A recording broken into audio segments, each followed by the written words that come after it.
Howdy, folks. You are listening to the Doc Owen Show. This is Dr. Richard Owen, and Miss Ima Surefire is in the house. Say hello, Ima. Howdy, folks. How y'all doing? Welcome back or welcome aboard.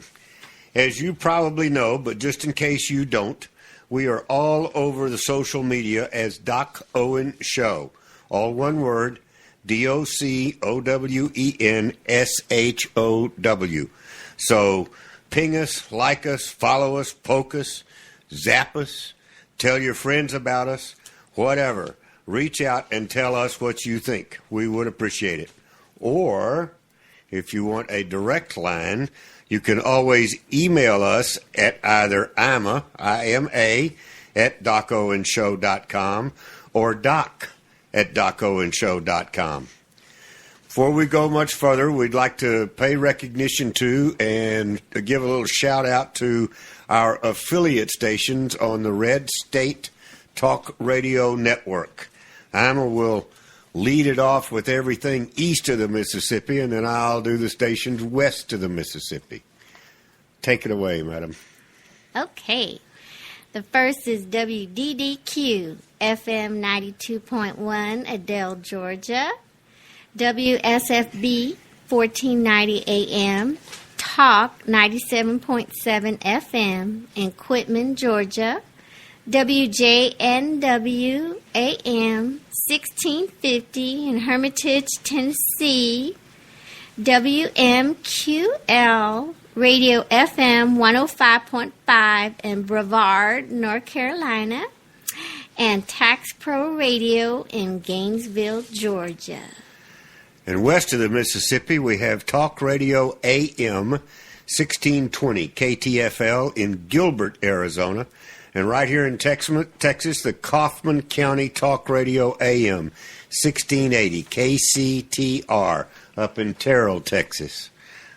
Looks like we need to do a little bit of work on stations west of the Mississippi, I think.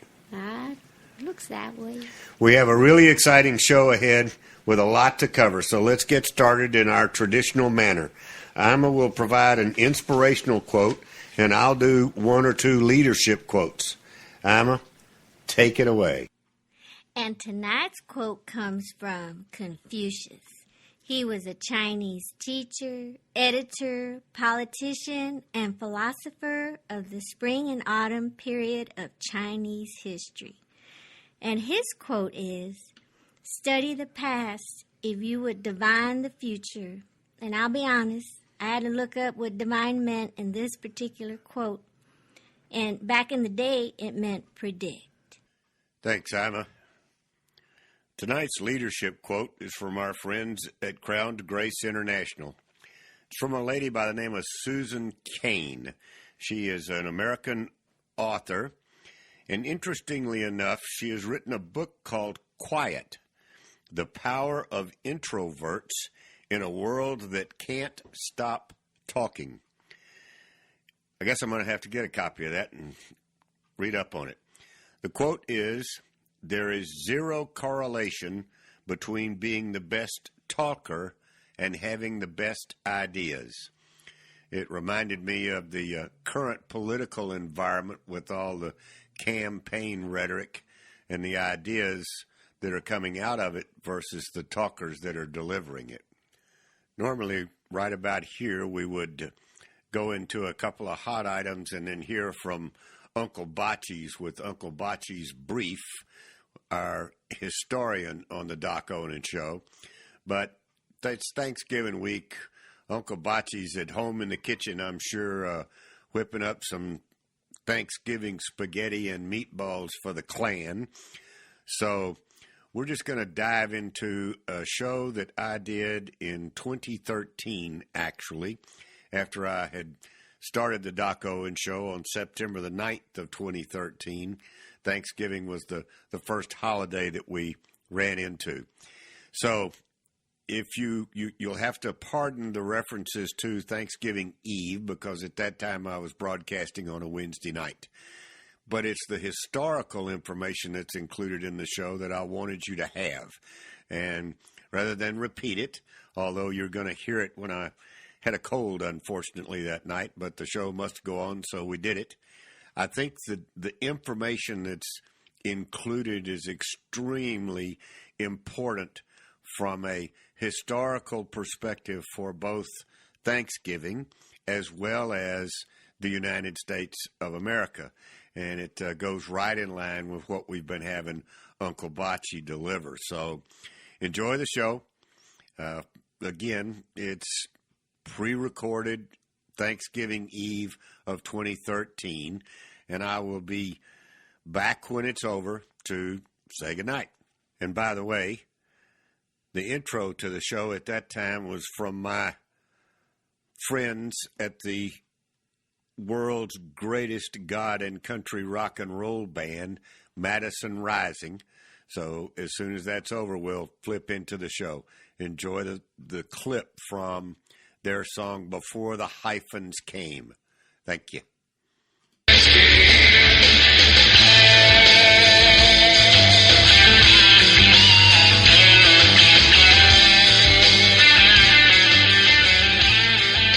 Howdy, folks. This is Doc Owens. It is Thanksgiving Eve, Wednesday night, the 26th of November. I know that the previous, it's the 27th. Got to set my watch. The announcer gave you the phone numbers. Ignore those for this show only. Here's why. I told you last week that this would be a recorded message. We would do some history of Thanksgiving, and unlike the current administration, I have done what I said I would do.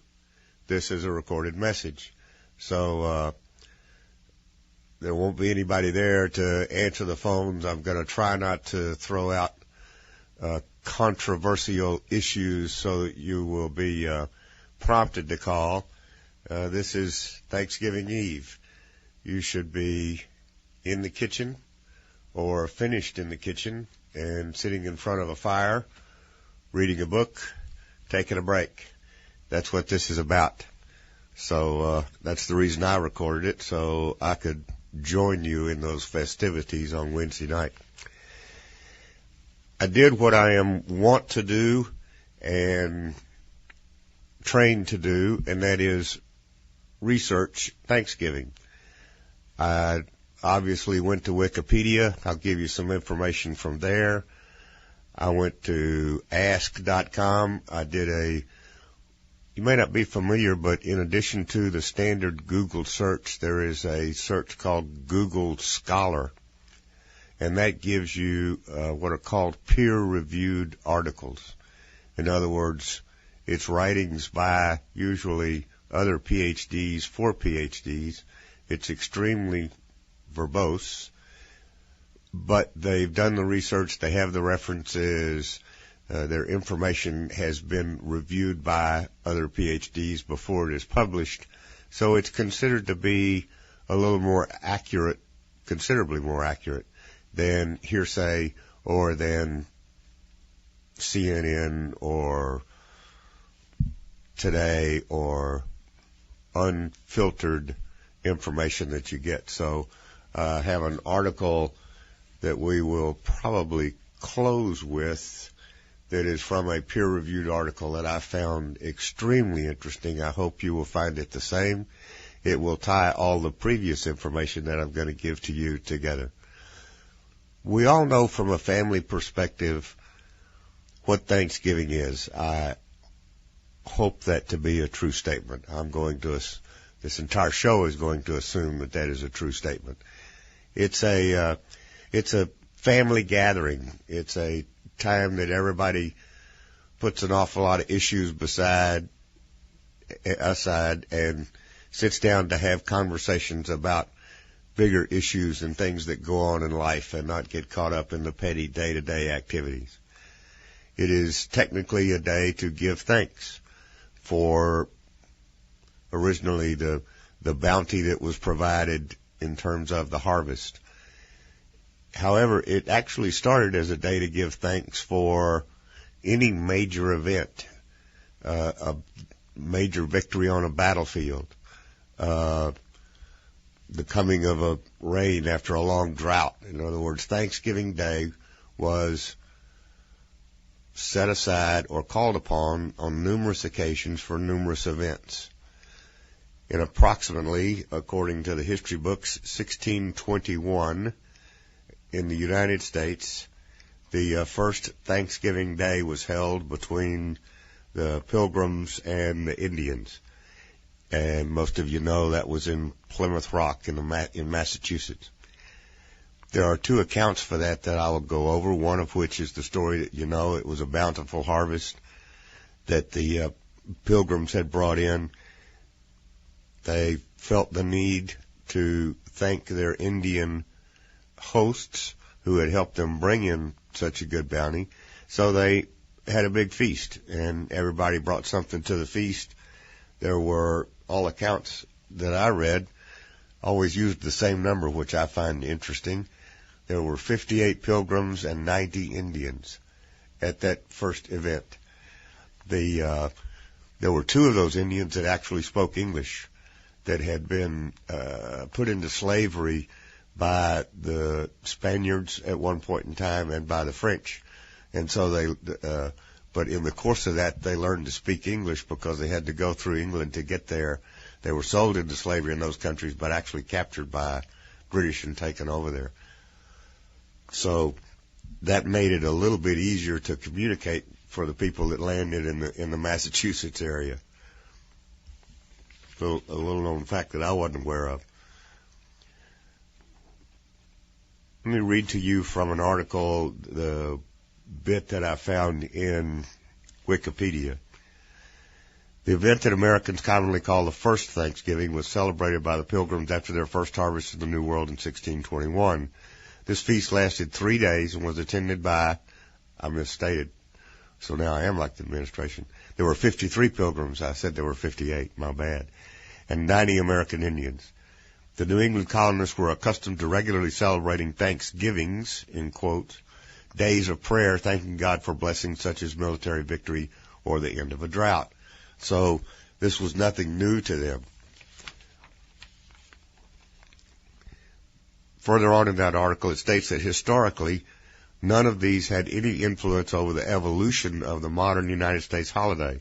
The American holiday's true origin was this New England Calvinist Thanksgiving. Never coupled with a Sabbath meeting, the Puritan observances were special days set aside during the week for thanksgiving and praise in response to God's providence. It's very much was originally tied to religion. Not a religion in general. That's the last article that I want to read to you that I hope you find as interesting as I did. There it is.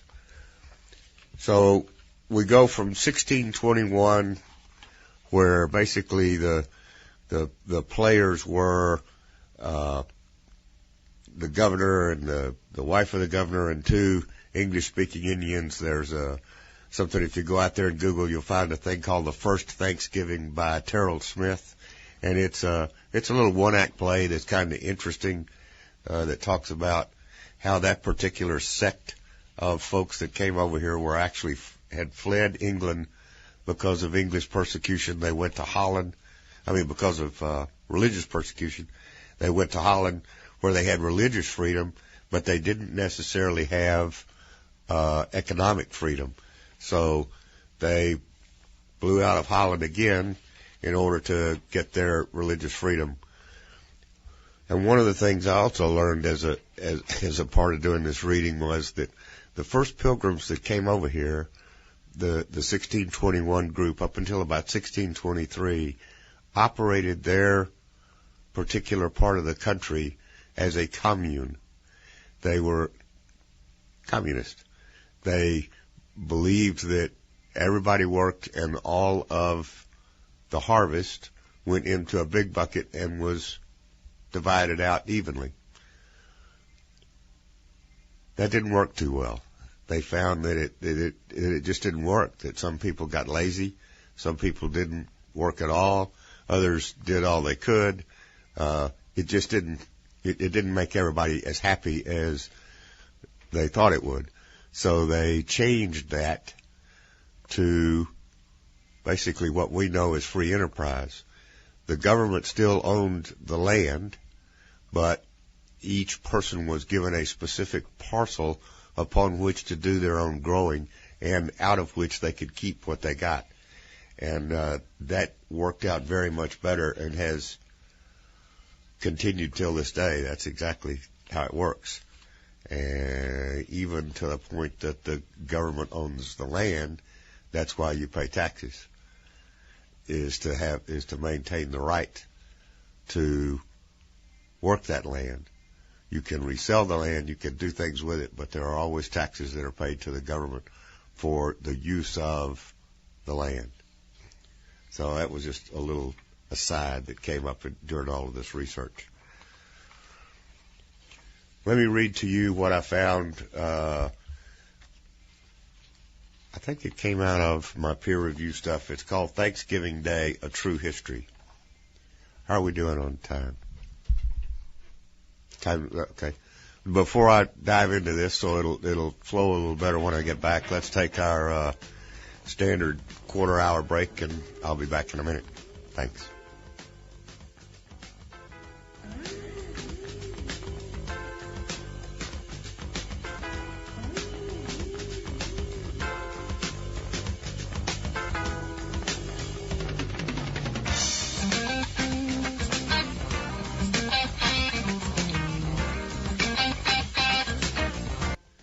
Howdy, folks. This is Daco, and welcome back.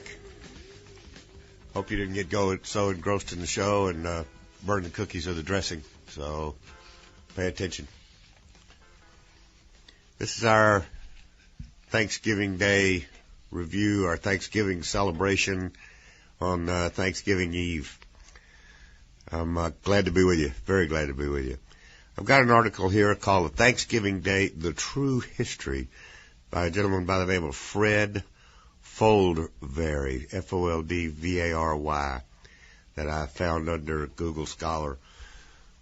Some of this is going to be repetitive of what you just heard that was from Wikipedia, but that's okay because it goes with the flow of the article. You need to get the feel of not only what he's saying, but how he's saying it, I think.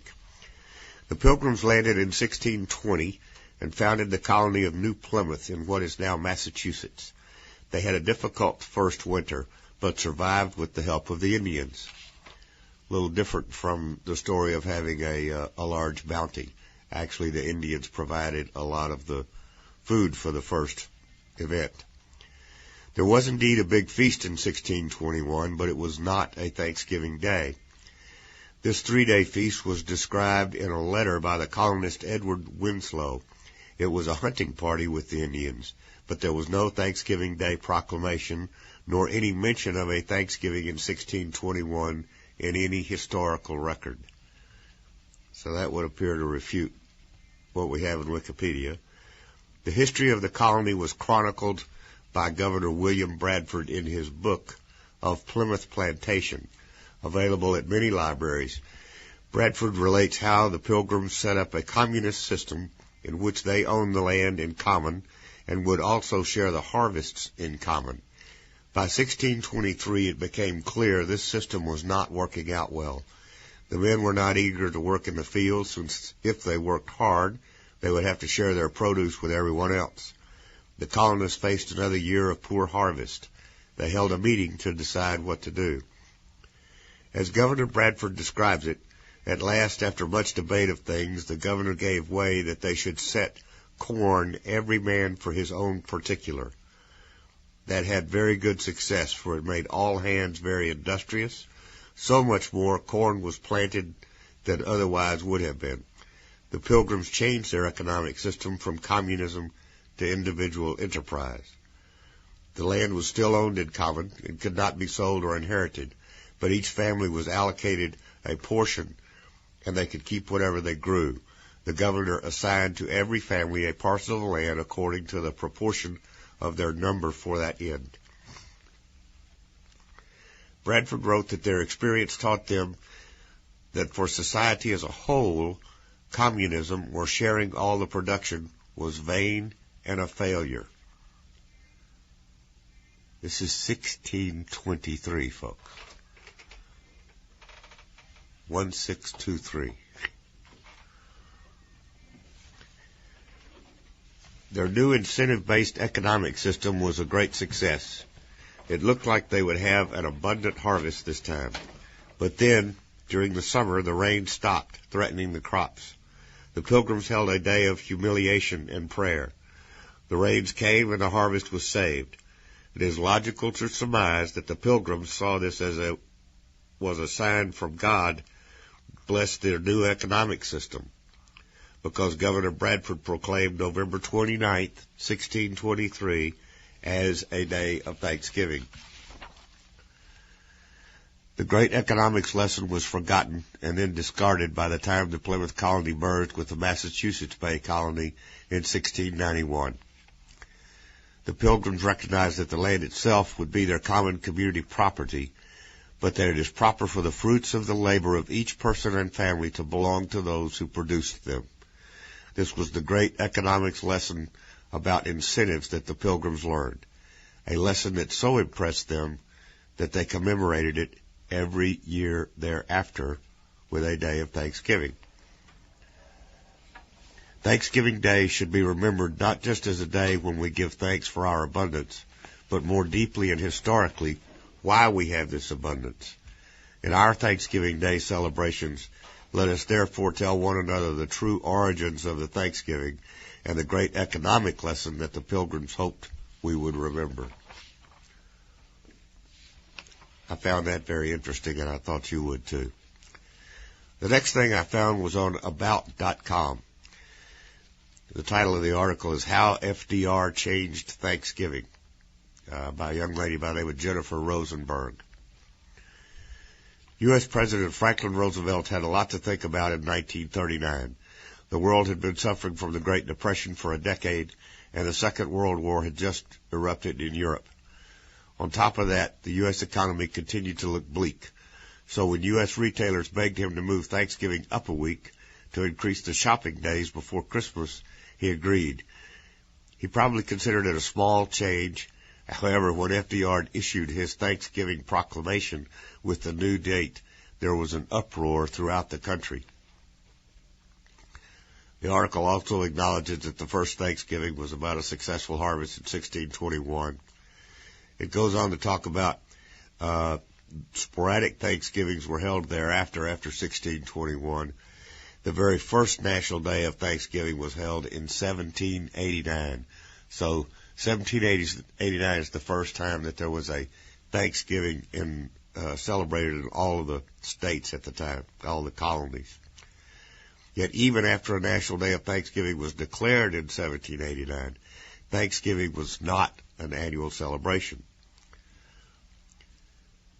There's a lady that's known as the Mother of Thanksgiving. Her name is Sarah Josepha Hale. That's probably not a name that you're familiar with, but I know that everyone is familiar with her most famous work. She's the lady that wrote Mary Had a Little Lamb. She also was an early day blogger. She published newsletters when something fired her up, or she had an idea or something that she wanted to express. She put it into a newsletter and circulated it. Very early on. It doesn't give the dates. But it says we owe the modern concept of Thanksgiving to a woman named Sarah Josepha Hale, editor of Godey's Ladies Book and author of the famous Mary Had a Little Lamb nursery rhyme. She spent 40 years advocating for a national annual Thanksgiving holiday.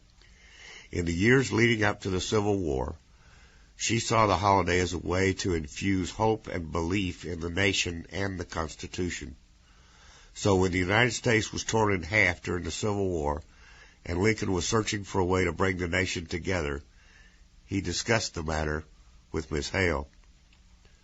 On October 3rd, 1863, Abraham Lincoln issued a Thanksgiving proclamation that declared the last Thursday of November based on Washington's date, to be a day of thanksgiving and praise for the first time. Thanksgiving became a national annual holiday with a specific date. For 75 years after that, Lincoln issued his Thanksgiving proclamation. Succeeding presidents honored the tradition and annually issued their own Thanksgiving proclamation, declaring the last Thursday of November as the day of Thanksgiving. However, in 1939, President Franklin D. Roosevelt did not. In 1939, the last Thursday was going to be too close. It was November the 30th, too close to Christmas, was not allowing the merchants enough time to sell their Christmas wares because they previously had respected Thanksgiving and not started their Christmas sales until after Thanksgiving. As you'll note, most of that still goes on today. It's just, it is a tradition that is carried forward. We'll learn more about it in the second half. The due date for Thanksgiving caused a lot of confusion. Calendars were now incorrect. Schools who had planned vacations and tests now had to reschedule. And Thanksgiving, this is 1939, and prior to that, in the 1800s as well, Thanksgiving had been a big day for football games, as it is today. So the game schedules had to be examined, and it caused a lot of havoc and a lot of problems. Political opponents of FDR and many others questioned the president's right to change the holiday and stressed the breaking of precedent and disregard for tradition. Many believe that changing a cherished holiday just to appease businesses was not a sufficient reason for change. Atlantic City's mayor derogatorily called November 23rd as Franksgiving. And actually, in that year, FDR and the Democrats celebrated Thanksgiving on the 23rd, and a lot of Republicans celebrated it on the originally intended last Thursday, which was the 30th. So there was that great a divide back then that moving this sacred holiday caused a rift between the two. I wish that we were. I made the statement earlier that we weren't going to use any of our live foghorn leghorn. We were going to make this a fairly, I don't want to say somber occasion, but serious occasion. And we're going to keep to that.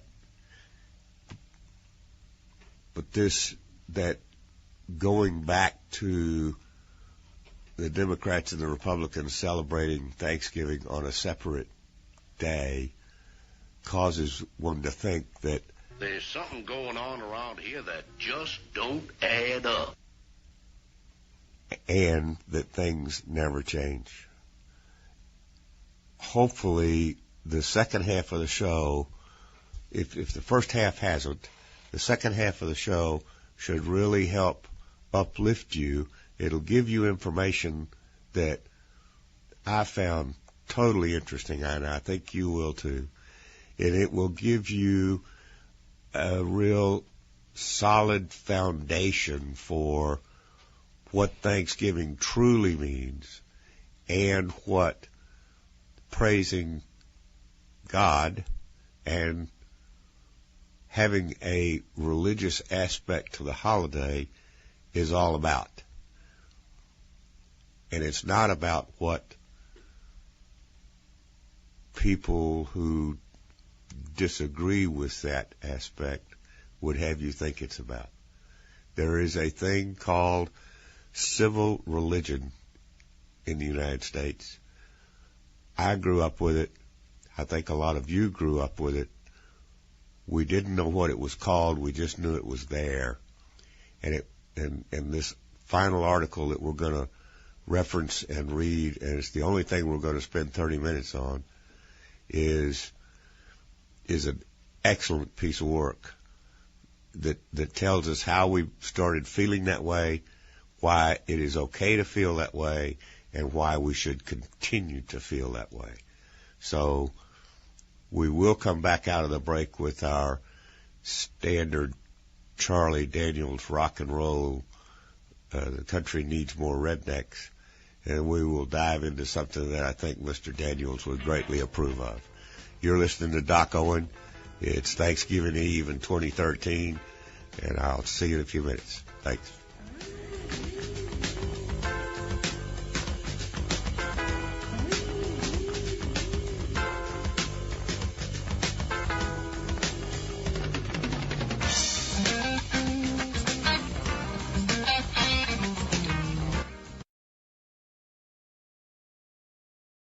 Whole fabric of American life, including the political sphere. This public religious dimension is expressed in a set of beliefs, symbols, and rituals that I am calling American civil religion. The inauguration of a president is an important ceremonial event in this religion. It reaffirms, among other things, the religious legitimation of the highest political authority. Thanksgiving Day celebration, as we'll go on to learn from this author, is also one of those higher religious cultural callings of the United States of America. We give you an idea about the idea of civil religion. What is it about? The phrase civil religion is, of course, Rousseau's, who was a renowned philosopher. In his book, The Social Contract, he outlines the simple dogmas of the civil religion: the existence of God, the life to come, the reward of virtue, and the punishment of vice, and the exclusion of religious intolerance. All other religious opinions are outside the cognizance of the state and may be freely held by citizens. So there are some basic religious tenets put forth by this author that have nothing to do with the practice of religion. They're just basic God-given tenets that we all need to understand and agree to. The existence of God, the life to come, the reward of virtue, and the punishment of vice, and the exclusion of religious intolerance. In my humble opinion, those are well worth remembering. Let's go back to Kennedy for a minute. Kennedy's inaugural pointed to the religious aspect of the Declaration of Independence, and it might be well to look at that document a bit more closely. There are 4 references to God. The first speaks of the laws of nature and of nature's God that entitled any people to be independent. The second is the famous statement that all men are endowed by their Creator with certain inalienable rights. Here Jefferson is locating the fundamental legitimacy of the new nation in a conception of higher law that is itself based on both classical natural law and biblical religion. The third is an appeal to the supreme judge of the world for the rectitude of our intentions, and the last indicates a firm reliance on the protection of divine providence. In these last 2 references, a biblical God of history who stands in judgment over the world is indicated. Those 4 references are in the Constitution. But the civil religion was not openly accepted. In the minds of Franklin, Washington, Jefferson, and other leaders, with the exception of a few radicals, it was never felt to be a substitute for Christianity. There was an implicit but quite clear division of function between the civil religion and Christianity. In other words, it was a religious or God-empowered, supreme being-empowered way of expressing the fact that all men are created equal. That's not singularly a Christian belief. I mean, that's a from where our founders, our leaders, and a lot of people today, that comes to you. You've got that, whether you wind up being involved in religion or a Christian or whatever, though you have certain inalienable rights. They stress that. That's very much a part of Thanksgiving Day. You're not just saying thank you for the big turkey. Speaking of that, we're going to break for turkey. This is Doc Owen. You're listening to the Thanksgiving Eve show. Be back in a minute. Welcome back, folks. This is Doc Owen. You're listening to our Thanksgiving Eve broadcast, and we are talking about the history of Thanksgiving celebrations, where they came from, how we got here, and the true meaning of the day. When we left before the break, we were reading from an article called Civil Religion in America by Robert Bella, B-E-L-L-A-H. You can get additional information on the reference by listening to the podcast. We're going to continue with that article and close out with it probably. Let's go back to the Washington's first inaugural address, of April the 30th, 1789. This is a quote. It would be peculiarly improper to omit in this first official act my fervent supplications to that Almighty Being who rules over the universe, who presides in the councils of nations, and whose providential aids can supply every defect, that his benediction may consecrate to the liberties and happiness of the people of the United States a government instituted by themselves for these essential purposes, and may enable every instrument employed in its administration to execute with success the functions allotted to his charge. No people can be bound to acknowledge and adore the inevitable hand which conducts the affairs of man more than those of the United States. Every step by which we have advanced to the character of an independent nation seems to have been distinguished by some token providential agency.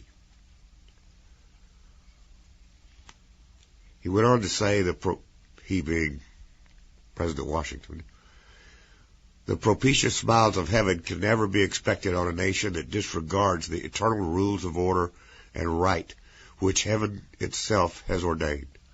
The preservation of the sacred fire of liberty and the destiny of the Republican model of government are justly considered, perhaps as deeply as finally staked on the experiment entrusted to the hands of the American people.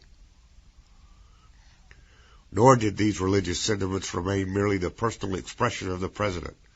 At the request of both houses of Congress, Washington proclaimed on October 3rd of that same first year as President that November 26th should be a day of public thanksgiving and prayer, the first Thanksgiving Day under the Constitution. So, 1621 to 1789. What is that? Roughly 168 years. Right? Right. That's how much water ran under the bridge before Thanksgiving Day, and all it meant was actually proclaimed by the President as a national day to give thanks and prayer for what we have, this thing called the American experiment. It had carried forward that long. The words and acts of the Founding Fathers, especially the first few presidents, shaped the form and tone of the civil religion as it has been maintained ever since. Though much is selectively derived from Christianity, this religion is clearly not itself Christianity. For one thing, neither Washington, nor Adams, nor Jefferson mentions Christ in his inaugural address, nor do any of the subsequent presidents, although not one of them fails to mention God. This is a very unique and subtle distinction, but it is mandatory that we understand it, that we embody it, and that we know how to support this argument, if you will, or this concept. It's not an easy thing to understand, but it is. I was really happy to find this article. It's really critical to not just Thanksgiving Day, but the entire gist of what we're doing on the Doc Owens Show. Okay, this is talking about the God of the evil religion is not only rather Unitarian, he is also on the austere side of the civil religion. My bad. Much more related to order, law, and right than to salvation and love. Even though he is somewhat deist in caste, he is by no means simply a watchmaker God. He is actively interested and involved in history with a special concern for America. Here the analogy has much less to do with natural law than with ancient Israel. The equation of America with Israel in the idea of the American Israel is not infrequent. This is going all the way back to George Washington, folks. What was implicit in the words of Washington already quoted becomes explicit in Jefferson's second inaugural when he said, "I shall need, too, the favor of that being in whose hands we are, who led our fathers, as Israel of old, from their native land, and planted them in a country flowing with all the necessaries and comforts of life."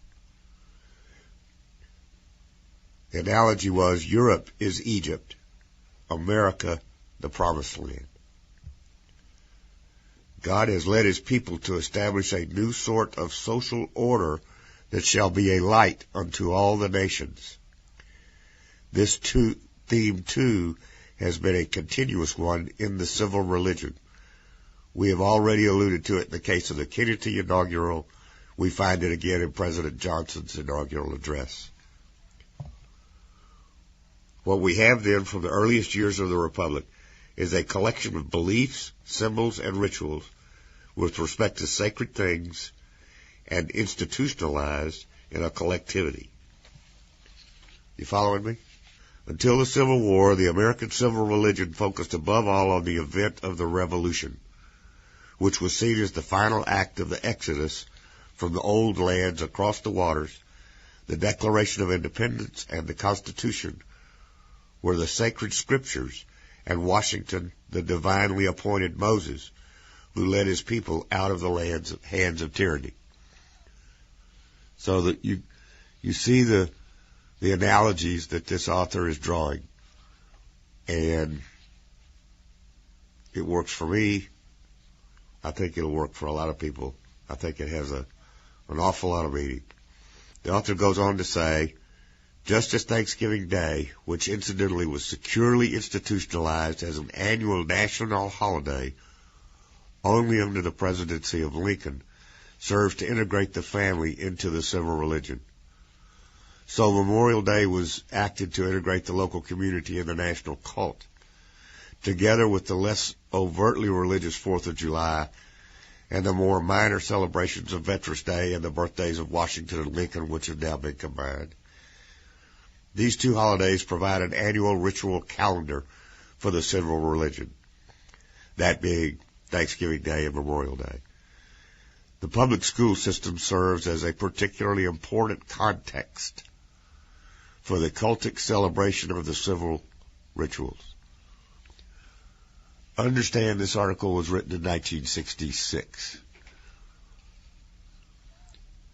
I had the opportunity last weekend to go to my 50th high school reunion, which would have made it 1963.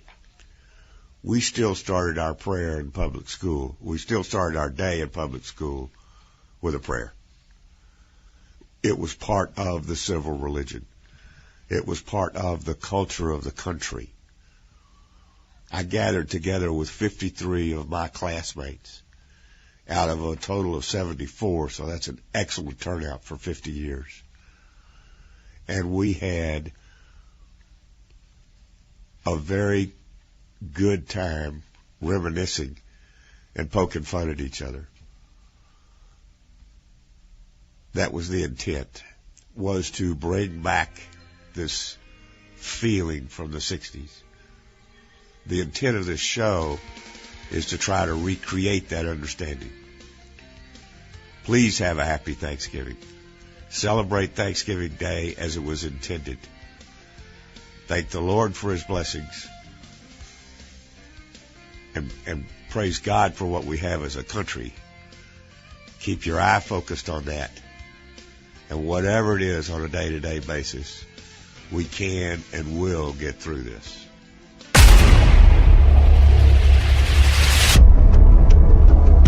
This is Brigitte Gabrielle from ActForAmerica.org. Ladies and gentlemen, the mainstream media has completely failed the American people. Alternative media such as Red State Talk Radio will not fail you. Red State Talk Radio, the dominant force in conservative internet talk radio.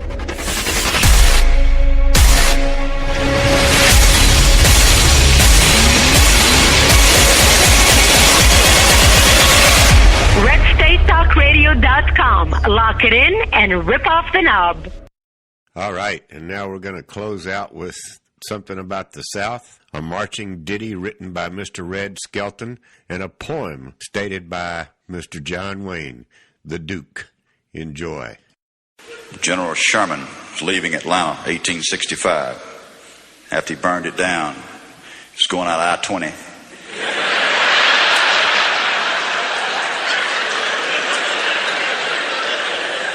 He gets on the Stone Mountain Freeway. He gets just outside of Stone Mountain, got 125,000 Yankee soldiers behind him. They're going by Stone Mountain. Suddenly they hear a voice. And they look up on top of Stone Mountain. There's one lone Confederate soldier standing on top of Stone Mountain, got his saber drawn.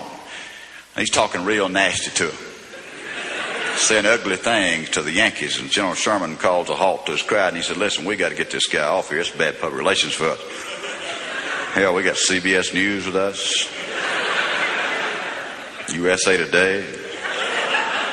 Said, who's the toughest man in the outfit? They said, a fellow named Swartz from Minnesota is the toughest man we got. He said, send Swartz up there, get that Confederate off of there. Swartz goes to the top of Stone Mountain. He ain't there 5 minutes, he comes flying off the mountain. Hits and splats right in front of General Sherman. General Sherman said, send 10 men up there.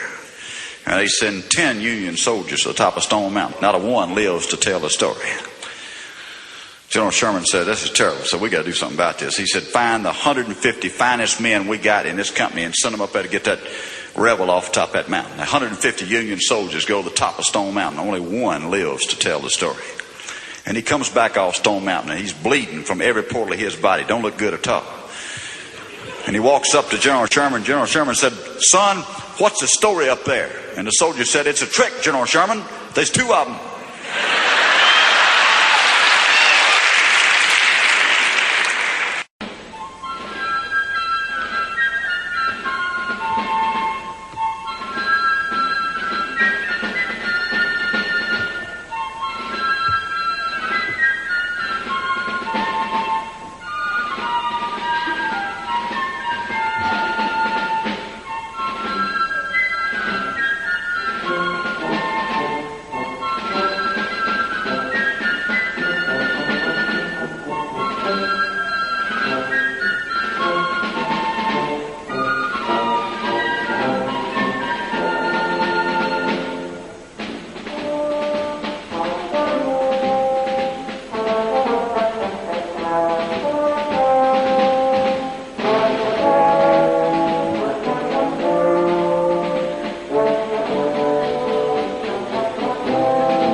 hyphen, Webster's dictionary defines, is a symbol used to divide a compound word or a single word. So it seems to me that when a man calls himself an Afro-American, a Mexican-American, Italian-American, an Irish-American, Jewish-American, what he's saying is, I'm a divided American. Well, we all came from other places, different creeds, different races, to form a nation, to become as one. Yet look at the harm a line has done. A simple little line, and yet as divisive as a line can get. A crooked cross the Nazis flew, and the Russian hammer and sickle, too. Time bombs in the lives of man. But none of these could ever fan the flames of hatred faster than the hyphen. The Russian hammer built a wall that locks men's hearts from freedom's call. The crooked cross flew overhead above 20 million tragic dead. Among them, men from this great nation who died for freedom's preservation. A hyphen is a line that's small. It can be a bridge or be a wall. A bridge can save you lots of time. A wall you always have to climb. The road to liberty lies true. The hyphen's use is up to you. Used as a bridge, it can span all the differences of man. Being free in mind and soul should be our most important goal. If you use the hyphen as a wall, you'll make your life mean and small. An American is a special breed whose people came to her in need. They came to her that they might find a world where they'd have peace of mind, where men are equal, and something more, stand taller than they stood before. So you be wise in your decision, and that little line won't cause division. Let's join hands with one another, for in this land each man's your brother. United we stand, divided we fall. We're Americans, and that says it all. Front row. Time to go. You have been listening to the Doc Owen Show. Thank you so much for having us. We really appreciate it. Now go out there this week and take care, pay attention, and God bless. Bye-bye, folks. God bless.